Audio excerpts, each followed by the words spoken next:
আমি আমার ভক্তকে মন তুলসী আর গঙ্গা যমুনা দুটি নয়ন দিয়ে দিয়েছি, নয়ন দিয়েছি। যদি পৃথিবীর সমস্ত গঙ্গা যমুনা শুকিয়ে গেলেও যেন কৃষ্ণ বলে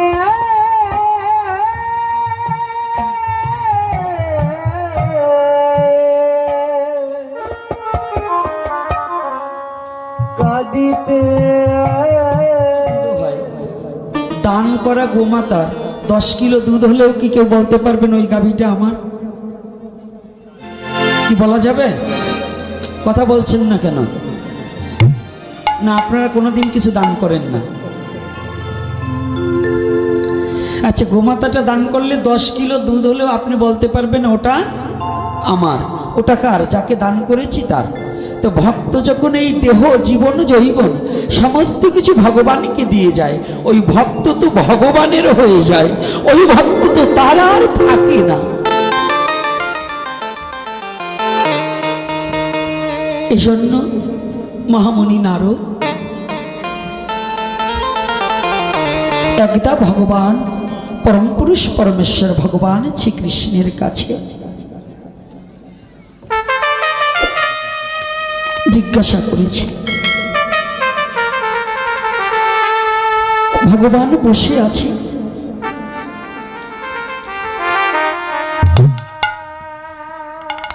দ্বারকাধীশ ভগবান রাজ সিংহাসনে পেয়েছে।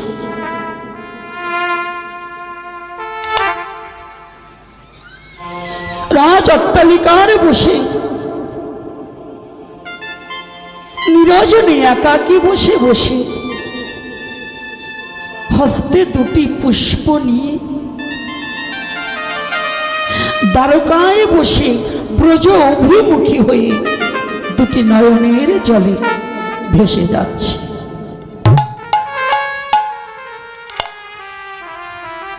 কাঁদছে ভগবান। আমি সেই ধর্মে জন্মগ্রহণ করেছি যে ধর্মে ভক্ত শুধু ভগবানকে কিছু দেয় না, ভগবানও ভক্তকে দেবার জন্য বসে থাকে। আমার সনাতন ধর্ম এমন একটা ধর্ম, আজকে যুবক ছেলেরা জেনে যাক, মায়েরাও জানবে, যারা বয়স্ক বাবারা আছে আপনারা আমার চেয়ে অনেক জানেন, কিন্তু তথাপিও আজকে একটা কথা ভাবতে হবে। আমরা অনেকে ভাবি যে সারা জীবন আমরাই বুঝি ভগবানকে কিছু দিলাম, ভগবান আমাদেরকে কিচ্ছু দিল না। তাই তো আমরা কি বলি, আজকে আমি ভগবানের ভোগ লাগিয়েছি, আজকে 10 প্রকার রান্না করে ভগবানের ভোগ লাগিয়েছি, আজকে ভগবানের চরণে আমি 100 তুলসী দান করেছি। এটা কি অহংকার নয়? অভিমান নয়? অহংকার নয়? আচ্ছা, একটা ভক্ত বলতে পারবেন আজকে এত অগণিত ভক্তের মধ্যে যে সত্যি সত্যি আপনি কিছু ভগবানকে দিতে পেরেছেন? জগতে আপনারা দিতে পারলেও আমি গোপীনাথ ভগবানকে কিচ্ছু দিতে পারি না। কেন জানেন?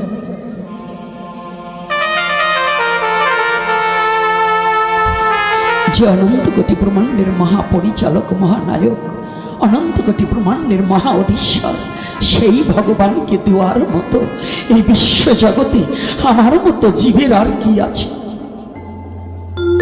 কি সম্পদ আছে? ভগবানকে একটা ফল দেবেন, এই ফলটা তো আপনার নয়, ওই ফলটাও তো ভগবানের সৃষ্টি।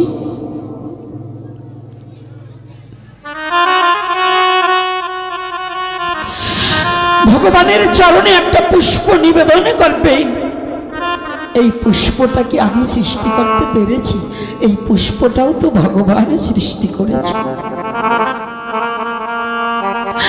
ভগবানের চরণে 1 গুণ্ড জল দেবেন, এই জলটাও ভগবান সৃষ্টি করেছে, জলটাও আমি সৃষ্টি করিনি। ভগবানের চরণে দুটো তুলসী দেব, সে তুলসী দুটো ভগবানের সৃষ্টি। তাহলে জগতে আমি ভগবানকে কি দিলাম? দিতে পেরেছি বাবা? আমার জীবনে আমার বলতে কি আছে? আমি কার সৃষ্টি? ভগবানের। তাহলে বলুন তো, ভগবানকে জীবনে কি দিতে পেরেছি?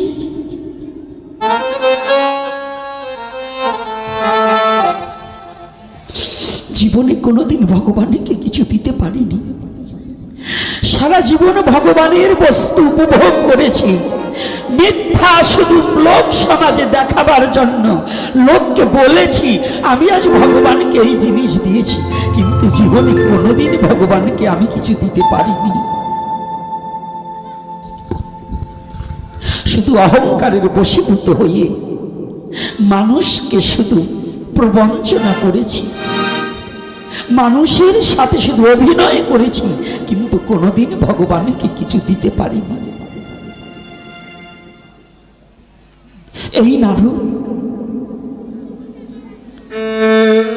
ভগবান কৃষ্ণকে বললেন, প্রভু আচ্ছা বলো তো তোমার পুজো দিতে কি লাগে?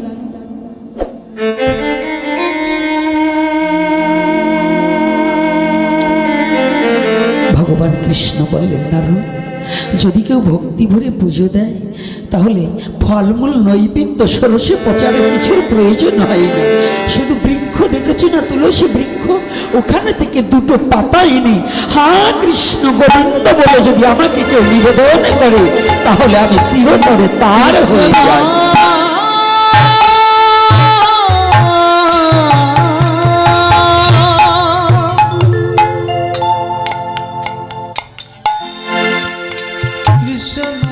নারদ বললেন, প্রভু।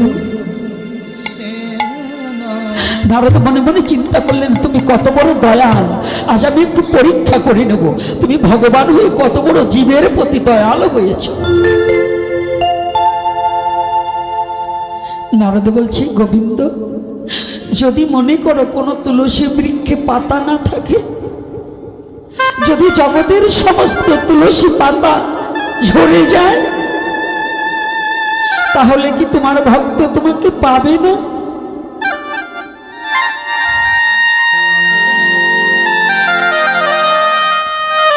আমার গোবিন্দ বললেন, নারদ যদি সমস্ত তুলসীর পাতা ঝরে যায়, গঙ্গা কিংবা যমুনায় জল দেখেছো না? বলে হ্যাঁ। যদি গঙ্গা যমুনার এক গুন্ডু জলে নেই, যদি হা কৃষ্ণ গোবিন্দ বলি কেউ আমাকে অর্পণ করে, আমি যে চিরতরে তার হয়ে যাই। গোবিন্দ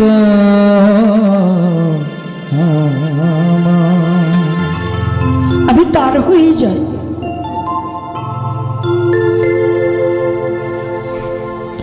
নারদ বললেন, গোবিন্দ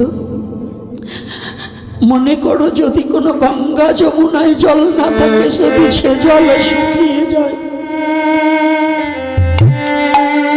এমন একদিন আসতে পারে সমস্ত গঙ্গা যমুনার জল শুকিয়ে যাবে, তাহলে সেদিন তোমার ভক্ত কি তোমার চরণ পুজো করতে পারবে না?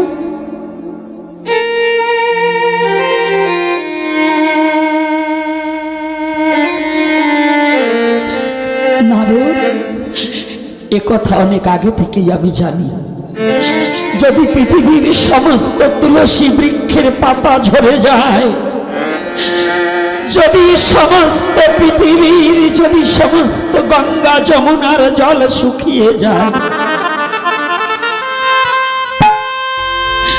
জানো না আমি আমার ভক্তকে মন তুলসী আর গঙ্গা যমুনা দুটি নয়ন দিয়ে দিয়েছি। নয়ন দিয়েছি। যদি পৃথিবীর সমস্ত গঙ্গা যমুনা শুকিয়ে গেলেও, শুকিয়ে গেলে আমার ভক্তের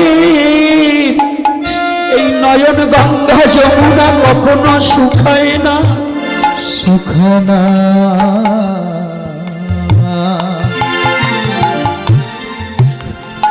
জানো না রোদ? তাহলে শোনো, আমার ভক্ত কি করে জানো? ওরে তারা কৃষ্ণ বলে, ওরে কেঁদে বেড়ায়। তবে কৃষ্ণ বলে কেঁদে বেড়ায়। তবু তারা জগতে কৃষ্ণ বলে, ওরে কেঁদে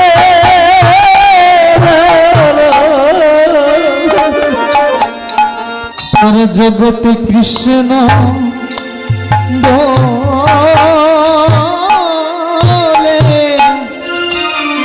বেড়ায়। তারা কেঁদে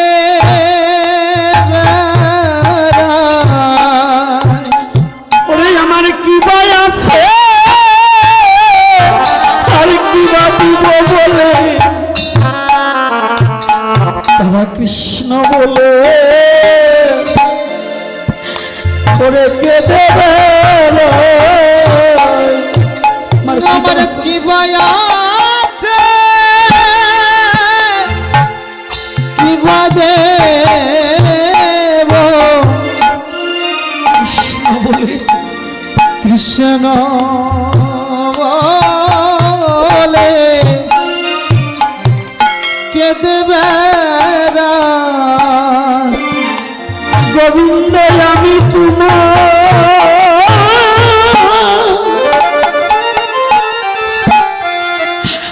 ওরে হলেন বলে, তারা কৃষ্ণ বলে, ওরে কেঁদে বেড়ায়। গোবিন্দ আমি তোমার, আমি তোমার হলেন বলে, বলে আমি গোবিন্দ কৃষ্ণ বলে, বলে কেঁদে বেড়ায়। কেঁদে বেড়ায়। ওরে এই মান তুলসিয়া নয়ন জলে ভেসে ভেসে, তারা কৃষ্ণ বলে, ওরে কেঁদে বেড়ায়। মন তুলসিয়া নয়ন জলে ভেসে ওই ভেসে, নয়ন জলে তারা ভেসে বেড়ায়। তারা কৃষ্ণ বলে, কৃষ্ণ বলে কেঁদে বেড়ায়। তারা কেঁদে বেড়ায়। ওরে পথে পথে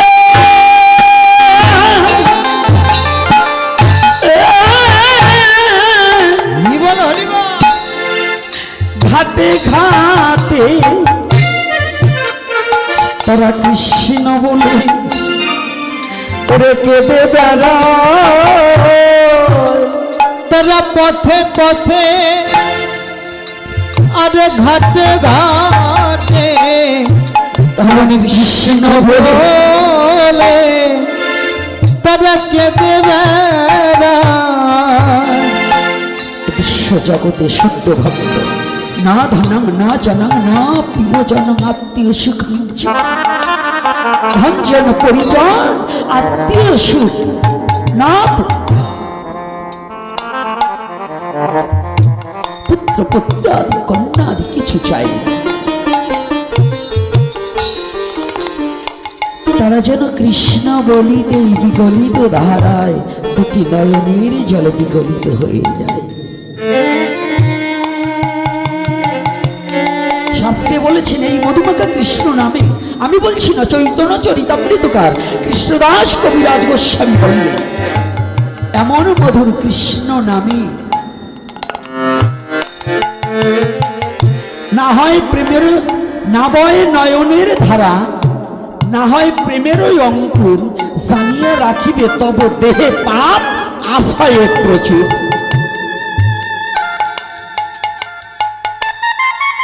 এই মধুর কৃষ্ণ নামে যাদের আনন্দ হয় না, যাদের নয়নের জল কৃষ্ণ নামে কোনোদিন আসেনি, তার নিজেকে ধিক্কার জানাতে হবে। ধিক, না বয়ে নয়নের ধারা, না হয় প্রেমেরই অঙ্কুর। কৃষ্ণ নামে যাদের আনন্দ হয় না, কৃষ্ণ নামে যাদের নয়নের ধারা বয় না, তাদের দেহে পাপ আছয়ে প্রচুর। এই পাপের তাপে কৃষ্ণ নামে আনন্দ হারিয়ে যাচ্ছে। আগরবাতিটাকে নামিয়ে দিন, নামিয়ে দিন, ধোয়াতে একটু সমস্যা হচ্ছে। তাহলে এখানে কি বলছি, আমরা অনেকেই আছি কৃষ্ণ নামে ঠাট্টা করি, কৃষ্ণ নামে এ আর কি করি, কি করি না, করি কি না? কিন্তু একটিবার জীবনে আমরা কতটুকু কৃষ্ণ বলে কাঁদতে পেরেছি, এটা কি আমাদের একটু ভেবে দেখেছি? আমরা সারা জীবন কেঁদেছি পুত্র কন্যা পরিজন আত্মীয় স্বজনের জন্য, কিন্তু কৃষ্ণ বলে কাঁদার সময় কি আমাদের হয়েছে? কেঁদেছি? কৃষ্ণ বলে কাঁদতে কতটুকু পেরেছি? এই কথাটা জানার আগে আসুন আজকে আবার একটু রাধা মাধব কীর্তন করে নেই, তারপরে আবার আমরা লীলায় অবগাহন করব। রাধে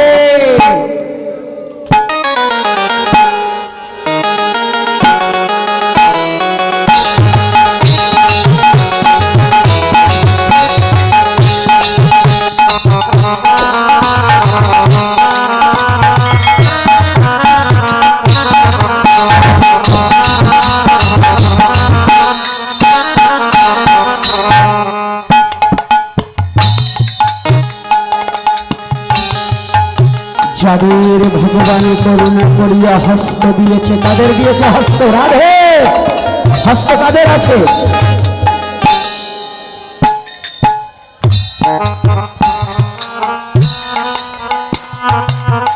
আজকে করতালি না দিলে অভিশাপ দিয়ে যাব।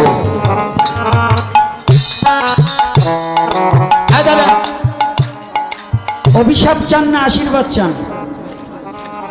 হ্যাঁ, আজকে কিন্তু যাদের হাত থাকতে সনাতন ধর্মে জন্মগ্রহণ করে যারা করতালি দেবে না, তাদের এমন এক অভিশাপ দিয়ে যাব, তারপরে বসবেন। কিন্তু অভিশাপ দেব না, দেব না? হ্যাঁ মায়েরা কি বলেন, দেব অভিশাপ? তাহলে করতালি হবে তো, মুখে গাইবে তো? আজকে বসবো, এই পাশে যার যে পাশে আছে একটু তাকাবেন। আজকে দুই শ্রেণীর লোকে হরিনাম করবে না, এই রাধা মাধব কীর্তন করবে না। কারা কারা বলবো না, একটু পরে বলছি, আসি। কারা কারা বলবে না? হ্যাঁ হ্যাঁ হ্যাঁ, আজকে দেখবো কারা কারা, আমি সামনে বলতেছি কারা।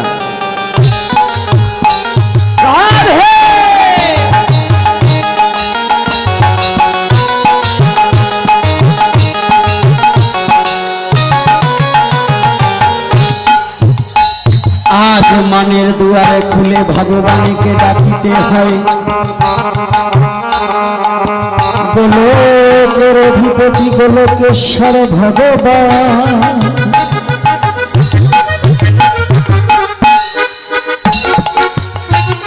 সে যে বড় অভিমানী, তাকে ভুলকে আনিতে হলে মনে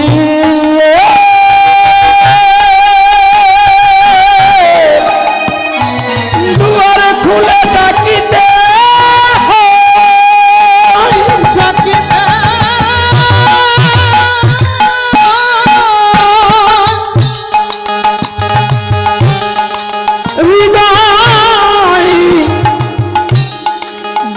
খুলে দিয়ে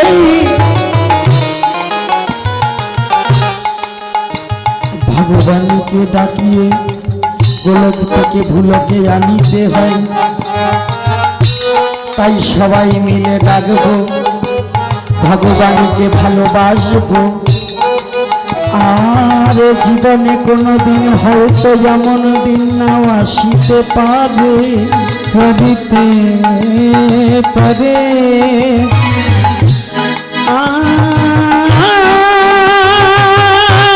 আজ এই শুভ সময়ে যখন পেয়েছি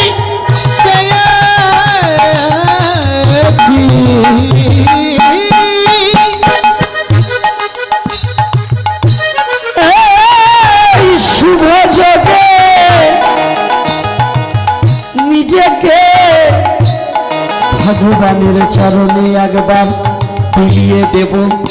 আমরা সবাই পণ করব জীবনের সমস্ত পিছনের অপরাধ যেন ভগবান ক্ষমা করে। আজ যেন ভগবান আমাদের এই প্রার্থনা তার চরণে গ্রহণ করে নেয়।